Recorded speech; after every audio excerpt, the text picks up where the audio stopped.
Hello everyone, welcome again in Eng-Man YouTube channel. So in this video, we'll continue our analysis, our evaluation. Previously, I stopped here, all right, after doing QA/QC on the data. Now I will continue this analysis. So here, our case. So pretty much, although it's quite noisy around here, but you can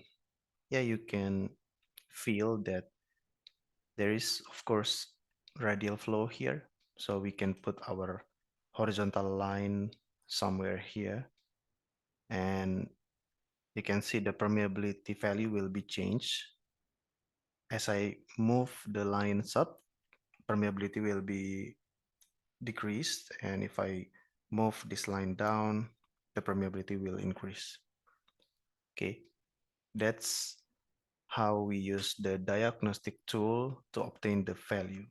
So I will start by doing diagnostic analysis. Open, maximize this window. Currently we have two tools. The first tool is this unit slope line to get the wellbore storage coefficient. And the second tool is this linear or the horizontal line here to get the permeability. And we can click on this one to get the value or to get the results. But you can also get that from here. But for the time being, I don't want to use this. I actually love, where is it? Results in plot, not yet, but show tool parameters, I guess. Okay, there and there. If I go to the left, the permeability coefficient will be smaller.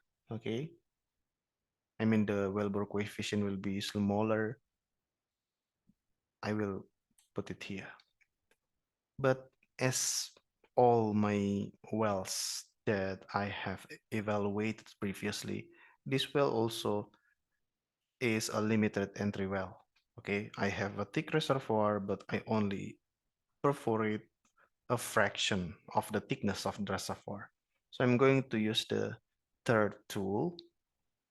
Click on this tool there, and then limited entry is a well model issue. It's not a reservoir model or boundary model issue. It's a well model issue.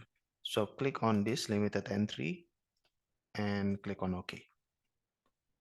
And you will get this minus half slope, okay? Which the which is which is what you will get if you have, for limited entry, you will have spherical flow, okay? For partial penetration, when you only partially penetrate the reservoir, you will get hemispherical flow, okay? And yep, I think we can put it somewhere around here,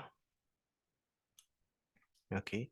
Just to honor the limited entry issue, because you will only be able to use vertical well model if you perforate all the thickness of your reservoir.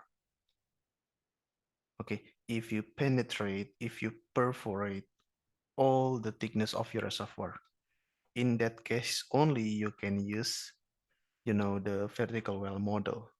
Okay, if you if the well is exposed by all the thickness of the reservoir. Okay, but if not, if you only perforate a small portion of the thickness of the reservoir, then you need to use limited entry or partial penetration model. Okay, because the flow regime will be different, the phenomena will be different. Okay, the pressure tension will be different. Okay, so that's why, although hemispherical or spherical flow are a little bit difficult to be identified, because sometimes they last very shortly, but still you need to honor and you at least give it a try when you do the diagnostic analysis or when you do the analytical matching. Okay, so I'm just trying to honor that, and let's see. Okay, so if we click on show tool parameters, by moving this partial penetration or limited entry line, we can get this kz per kr. I hope we get a reasonable ratio, anisotropy ratio. It cannot be that high. Okay, usually vertical permeability is smaller. It's only a fraction of a horizontal permeability, especially in sandstone formation. So I'm going to put it, I think, here. All right, but HW is the perforation interval, the length of the perforation interval, and in fact, it's only 6 feet. By design, it's only 6 feet. You can you remember that the thickness of metasaphore is 184. Okay. All right. So I'm going to close that. At this point, I cannot judge any boundary effect. Okay. Yeah, maybe just for illustration, okay, I can guess there is a single fault, for example, then I will get this line there, okay, but I will not do that, okay, so let's just uncheck that infinite, okay, so yep,